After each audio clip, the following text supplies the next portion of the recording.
Iroquois Park hosted the total eclipse of the parks. Mayor Greenberg honored the librarians in our community, and 8th District Metro Councilman Ben Reno Weber toured some new businesses along Bardstown Road. All that and more on Louisville This Week. I'm John Ramsey, Director of City Partnerships. As part of his weekly press update, Mayor Craig Greenberg celebrated the hard-working librarians throughout the city on National Library Worker Appreciation Day. Yes, we have beautiful architecture. We have amazing books. But the librarians and other staff at all of our Louisville Free Public Library are what truly make our libraries special. Our library folks serve over 2 million visitors each year throughout the Louisville Free Public Library system. From helping a child find the right materials for a homework assignment to helping someone apply for a job online, these folks do so much for people across our city. You could not find more dedicated, committed, caring people to work for your library system than our staff. They come to work every day to fulfill our strategic objectives. One of the primary objectives is making sure that children in our community are ready for kindergarten when kindergarten starts, to make sure that they are reading on grade level by 3rd grade. Thousands of encounters a year between our staff and children and their parents or their caregivers. Thank you all so much. You are there always for everyone in Louisville, and I'm so happy as mayor to continue to support you, to help provide resources that are needed, to help you all continue to provide amazing resources and amazing programs for everyone throughout our whole city. We are going to continue to invest in you, and we're going to continue to invest in our library. I'm thrilled that we have 4 major capital projects underway right now across our entire city that are building and renovating amazing libraries. So I encourage everyone, if you're not already a member of Louisville Free Public Library, visit your nearest location and join. There is something for everyone at our libraries, and our amazing team of library professionals can help everyone throughout our community. The mayor welcomed the U.S. Special Representative for City and State Diplomacy, Ambassador Nina Hashian, with the U.S. State Department. It's in our interest as a city to increase our overall level of global engagement. That's part of our Growing Louisville Together Economic Development Action Plan. We're working every day to improve in this area. And I'm proud that we have terrific allies in this work, like the World Affairs Council and the U.S. Global Leadership Coalition, and a very special guest who's joining us here in Louisville today.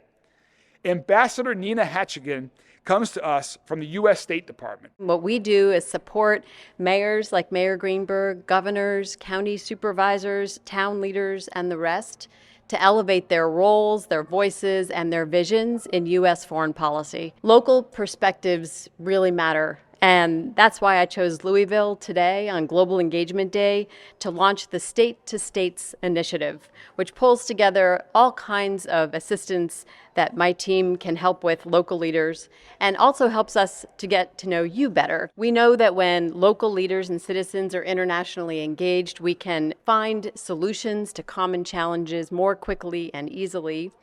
As Secretary of State Blinken said to the U.S. Conference of Mayors this January, I'm convinced from all the time I spent traveling around the world that for any given problem, somewhere, someone probably has the answer, or at least the beginning of an answer, and more often than not, it's actually happening in a city. So in honor of her visit and the ongoing work we're doing to strengthen Louisville's connections to people and communities around the world, I'm also officially declaring that today, October 9th, is Global Engagement Day, to engage with people that are here in Louisville from around the world and to engage with other people around the entire world. The 2024 season of Summer Works is ready to kick off, and this year the hourly wage for workers has gone up. One of the ways that we make our city safer, stronger, and healthier is by providing young people with the opportunities to develop professional skills and contacts and experiences that will set them up for outstanding careers. And that's what the Summer Works program is all about.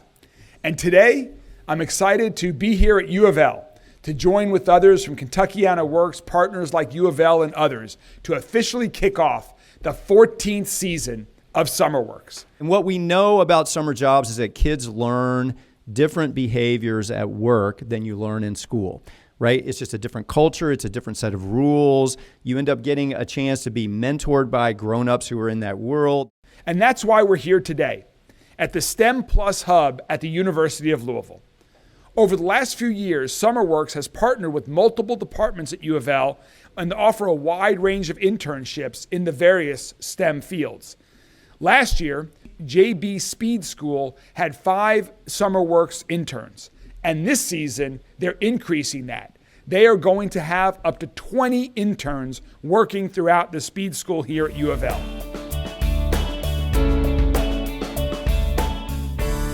Eighth District Metro Councilman Ben Reno Weber toured some of the unique businesses along Bardstown Road.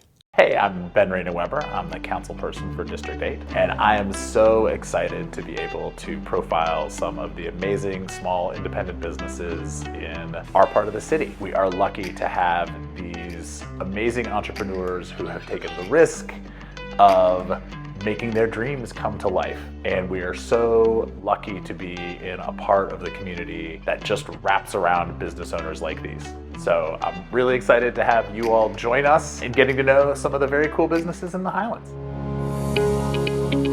Aaron, thanks so much for being here today. Can you talk a little bit about the unique nature of the Bardstown Road corridor? Whether it is a solution, a problem, a new business, or just a concept, it's a multi-layered approach. No matter what our challenges have been, a unique solution's been found. What is the role that the Highland Commerce Guild plays in the life of this neighborhood and this community? We are, generally speaking, a voice. You don't have to be a member to come to our meetings. That communication has led through many solutions, through multiple avenues. I grew up in this neighborhood. This corridor has always been this vibrant area. I think there was a real step back during COVID. Can you talk about what you're seeing now along the corridor? Yes, challenges. COVID, we lost right and left. But for every business we lost, others have come in.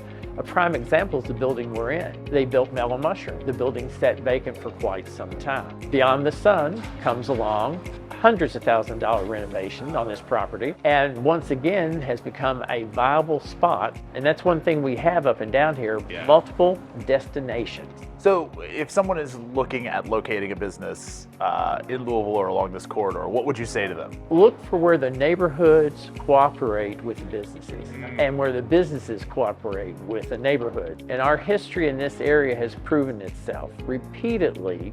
Those solutions that are formed, combined, peace is found. And through peace, great economic success. You know, it's funny to hear you say that, because I think when I first came into this office, one of the biggest issues was noise. Yes, sir. You know, a lot of complaints, and neighborhood associations felt like they were very much at odds with the businesses. Well, I have to commend your office, because I know they had up to 30 complaints. I mean, that's just in a month, not just each month. And I think the recent totals are down to 5. Yeah, or less. Our police returning to the beat mentality, walking the streets, the visible presence, and again, bonding with the businesses and the neighborhoods, creating an opportunity to have a verbal exchange that is peaceful. Why wait until there's a major crisis? Let's work and notice changes. And that's one thing I have to give credit. Some of the business owners saw some things happening faster than I did. But once we identified the problems and got the resources in place, we got things calmed back down. History counts, perseverance counts, but community is number one. I love it. So you operate businesses on both ends of the Bardstown Road corridor. We start with Solas Teques. That was the first business, and then we decided to expand, and we saw this beautiful building and decided to acquire it, and that's how Beyond the Sun came to be. What is the concept for Beyond the Sun? The concept is different because we have 2 ambiances. On the first floor we have fine dining, more quiet space. But on the second floor, we have a lounge that is a more relaxed environment where you can listen to live music, have a DJ on the weekends, and enjoy top-notch cocktails too. My favorite part is seeing people happy every time they walk in the building and they see how different it is, how inviting. We get so many compliments from the community and from the patrons. Well, I can tell you that I am being very distracted right now by the dish that is here. Can you tell us about what we've got here? Steak bourbon star. It has a bourbon sauce on top. It's delicious. This is a favorite. It's our signature dish. Oh man. That is amazing. Has there been anything that has surprised you since you have opened the business? We were expecting not having too many people in at first because it's a new business, and we were surprised that on opening night we couldn't handle. It was so much people coming in, and we are just overwhelmed by the welcoming of the community. So we are so happy about that. So we were really surprised that people were really wanting to come in and try the food and try the cocktails. That was really surprising. We were not expecting that. Tell me what your favorite things to drink and to eat are. I always recommend the croquettes as an appetizer. Okay. Those are my personal favorite. Yeah. It's got a little bit of a Cuban twist to it. Yeah. Comes with a side of pink sauce. Finishes it off just great. What would you like to say to the neighbors who are just exploring this? We look forward, to sharing the block with the rest of the neighborhood. We're all in here for business as well. We're most definitely just trying to bring something unique into the neighborhood, something different, something that the rest of the restaurants we believe aren't going to be able to bring to the table. Surprise Lily Boutique. Our first day was October 5th of last year. We offer chic, cheerful, and colorful clothing, accessories, and gifts in the Highlands. This is my neighborhood. This is my passion project. It's so beautiful. I get to live one street over from this wonderful business that I love. Being able to welcome my neighbors and my friends into the storefront is just a really unique opportunity that I'm so excited to be part of. My favorite product we're carrying right now, we have one left. So this is our Kristen Rickrack dress. It's actually named after someone who lives here in the neighborhood, and I just knew this would be perfect. She purchased it as well. I have been welcomed truly with open arms here in the Highlands, and I was a little worried about, bringing a little pink into the neighborhood, but there have been women who have come both, within the neighborhood itself and from afar. I even had some individuals from Alaska that came to join us a few weeks ago. But I'm very much surprised by how many people from out of town we are getting here, and it's just so wonderful, especially on the weekends, to meet people from Nashville and Chicago and Cincinnati who are coming here to Louisville to make this a destination for them. I had a really stellar holiday season. I would just say, progress over perfection. When I started, I just every day did one single thing to move this business forward, and I think, when sometimes rent can be high or you worry about those factors, sometimes starting small and seeing where that takes you is a great way to kind of at least get started. We are on the track to move forward and excited, especially for the upcoming Derby season and for spring.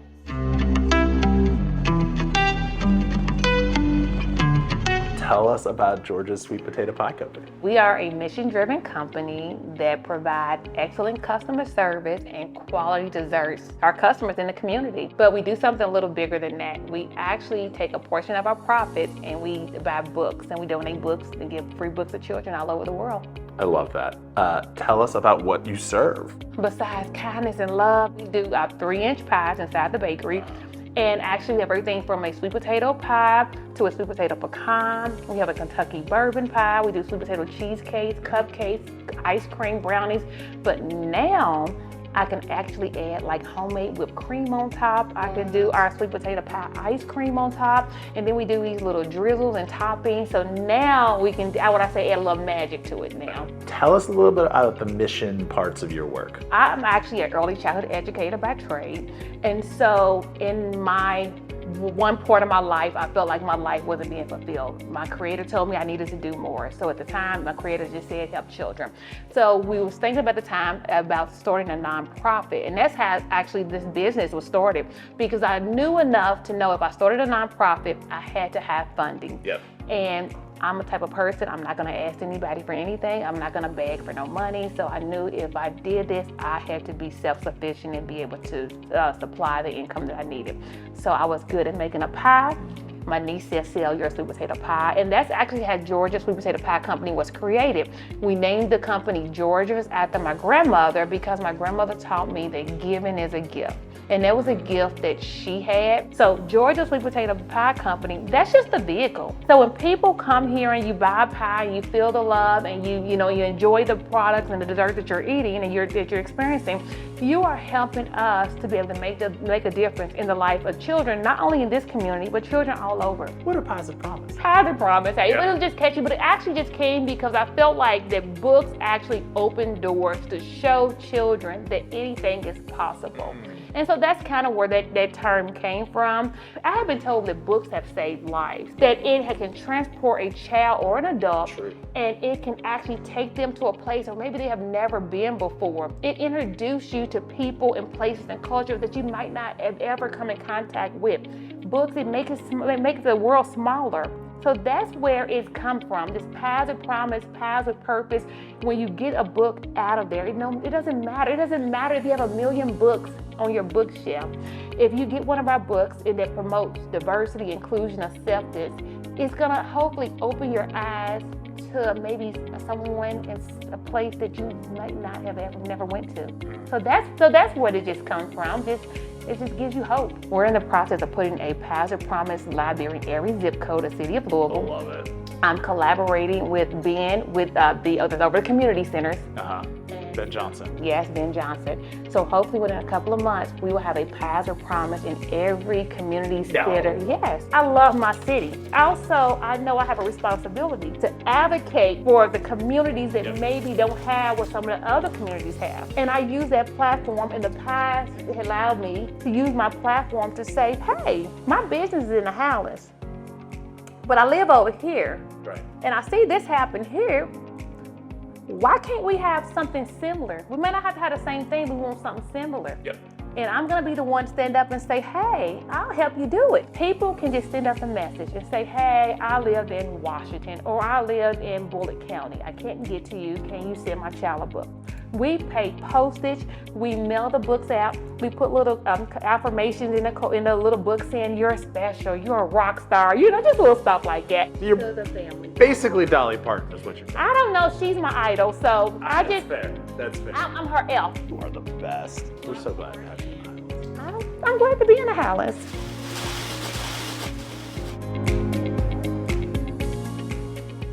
Millions of people looked up to the sky to watch the solar eclipse, and the Louisville Metro Parks provided the perfect place for sky gazing at the Iroquois Park overlook during the total eclipse of the park.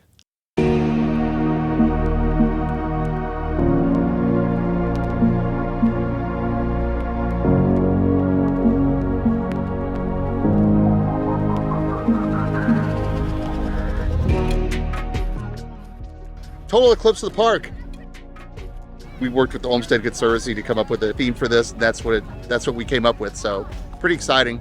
We did this in 2017 was the last time we had a total eclipse up here. We had, I'd say probably 150 people up here. I think we ordered 600 sets of glasses, and we're down to the bare minimum. I think we probably got at least 500 people up here, and they're still filling in. I cannot think of a better place to celebrate this eclipse other than here at Iroquois Park at the Northern Overlook. Total eclipse of a park. I couldn't be more proud of our park staff and Olmsted Conservancy.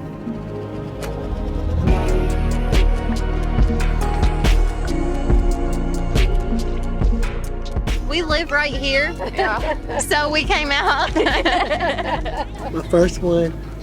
There's a lot to do in this park. A lot of people parked at the golf course and walked up the steps right next to the gate. This won't happen in like another 20 years. Why not? So they're going to start having shows out at the amphitheater towards the end of April. We'll have a press conference where we'll announce the full schedule. I can't think of a better entryway to spring and summer season.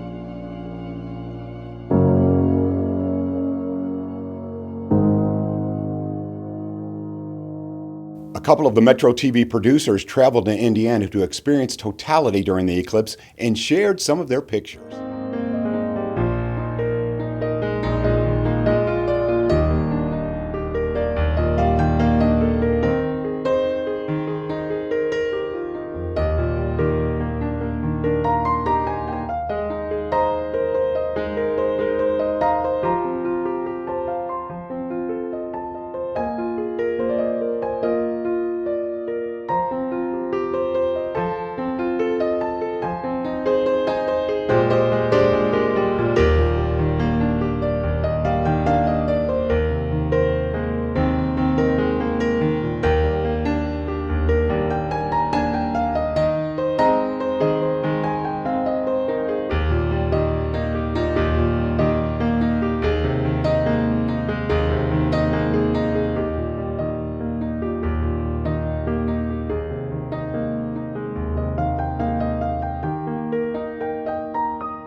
Governor Beshear joined Mayor Greenberg at Metro Hall for a remembrance ceremony marking the one-year anniversary of the mass shooting at Old National Bank. We pray for the families of Josh Barrick, Dina Eckert, Tommy Elliott, Juliana Farmer, and Jim Tutt. It is a difficult day for many, and being together is so helpful. I want to give a particular thanks to several of the family members of those who we lost a year ago today who are here. 1 year ago today, our lives were changed forever by a senseless, unthinkable, brutal act of violence that has certainly hit me and so many of you at your core. It shook this community and it shook our Commonwealth. Fathers, mothers, grandparents, children, friends, each one a child of God. These are the irreplaceable Kentuckians taken far too soon and taken in a way that leaves maybe even stronger, more difficult scars to heal. They were people who deserved to be remembered, not for how they died, but for how they lived. And I also feel gratitude beyond words for our first responders, our 911 call takers, our emergency services teams, and our healthcare heroes at U of L Hospital. What I saw that day is what we often see after tragedy. Friends helping friends, strangers offering comfort, and this community and all of Kentucky coming together as one. In moments like this, I find, and I think we found, strength in each other, even in those darkest hours. May this first anniversary, this yard site, be one of the many mile markers on the path to healing as we continue to navigate life without the ones they love. Several state and city officials recognized the Louisville Fire Department for their heroic efforts at the accident on 2nd Street Bridge. I'm here to say thank you. Thank you for what the men and women that are gathered here today do day in and day out. And last month, not only did we see something incredible, the entire country saw the skill, the bravery, and the coordination of what our first responders do when a semi-truck was dangling off the 2nd Street Bridge between here and Indiana for at least 45 minutes. And that's why I'm naming everyone that was involved in this operation a Kentucky colonel. There are a lot of them. I think there are between 50 and 70, and we are not leaving anyone out. On March 1st, we were all stunned to see a video of a semi-truck dangling over the 2nd Street Bridge. Local news agencies were rushing to the scene, and while many of us were glued in disbelief to our TV, the brave men and women behind us were just doing what they do, day in and day out. The team of Louisville Fire, LMPD, EMS, and MetroSafe worked seamlessly to respond to rescue the life of the driver sitting in the semi-truck that thankfully, somehow, was kept from falling into the Ohio River. Today, we on the council want to say thank you for your heroic actions that day and every day. That proclamation for you. Thank you. Okay.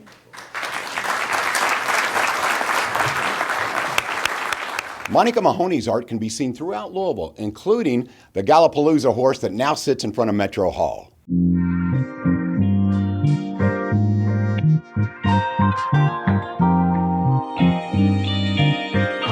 My family's artistic, all of them. I think it's in my blood. We had great art classes. I went to St. Francis in Goshen, which now is called Francis Parker. We did art in almost every class, really. I made this, it was a batik pillow. It looks rough now, but I made this like in 2nd grade, and I still have it. And my dad would frame my art, like, so I have a lot of my like childhood art in frames, and that makes a difference, you know, when you're a family. I majored in art. I went to the Broad College, but I majored in art. And then after school, I just like immediately started making things and came back to Louisville, my hometown, and, you know, started doing work. And I haven't really had jobs. I've just been able to like do commissions and make art since college. So I did do a little of like hostessing at a restaurant called Lynn's Paradise Cafe, which was very famous here for a while. And it was a super creative place. And the owner, Lynn Winter, was very creative. She's like, let's make corn murals. We got, like, there was a farmer in Indiana that gave her produce and stuff, and he grew different types of Indian corn. So we got the colored corn, sliced all of them in half, and like I made like mosaics out of different colored corns, and I did three or four different ones. One was like, I got to do Muhammad Ali in corn. It was awesome. That was like one of my favorite first commissions, I would say. So not everybody can say they've done a corn mural. The people know me as that I'm open to different materials and projects. Like Steve Wilson and Laura Lee Brown. Steve has brought me a lot of like fun projects, and one of the first ones was he brought me this Lincoln Town Car limo, and they were opening up the 21C Museum Hotel, and they're like, Monica, do something with this limo and we'll use it for the hotel. So I like racked my brain of like, what could it be? What could I put on this? And it's a huge car. But then I was busting open a pomegranate. And I was like, well, this is beautiful. You know, a pomegranate is so beautiful. And then I researched all the history of pomegranates and art. And some people think it was like the tree of life was a pomegranate tree. It's kind of interesting for the hotel because it has this really challenging, interesting art. And so it's like, it's not a typical hotel, you know, it's like, it's a little different. So I decided to make the car like a pomegranate. And so I used thousands of glass gems, red glass gems. And yeah, I never thought I would like decorate a limousine, you know, and then I wound up doing another limousine for another 21C. And I also did a Miata that was Steve's old Miata. And I covered that in glass mirror that I like hand cut all the pieces. So I know about working with glass mirror and gems, and the other car I covered in nickels, dimes, and pennies. So yeah. So those are some unique materials, but I've worked in all kinds of materials. We're bringing back Galapalooza, and we would love for you to do a horse. So then I jumped into researching what to do on the horse. And so I researched all that had been done before, decided that nobody had depicted the backside of Churchill Downs, and then nobody had depicted night racing either. And I love the excitement of like a neck and neck final part of a race, so I depicted that as a night shot. And then I depicted kind of a more quiet, intimate scene from the backside of a groom, like washing a horse after it's exercising, and the steam's coming off the horse and it's all sudsy. It took me at least like a month to just do the research and kind of land on what to depict, and then it took me about a month of paint, like solid painting, because it's a lot of surface. I was inspired by like the 70s and 80s, the iconic derby glasses and the way they looked. Like I loved, like that was my era growing up, you know, so I like before computers and when things were just done by hand, drawn by hand, and then silk screens. Like I loved all the 70s and 80s colors and imagery. So the depiction of the night racing is kind of a little more like a silkscreen with blocky colors and unusual colors and not a lot of detail. But then when I got to the backside, it wanted more detail. You know, the horse like being washed, just there were some great details there. And so,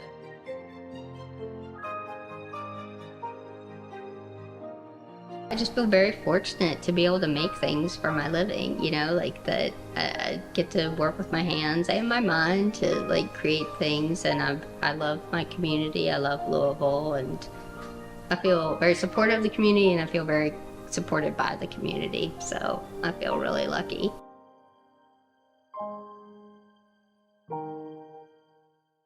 Thank you for watching. Have a wonderful week.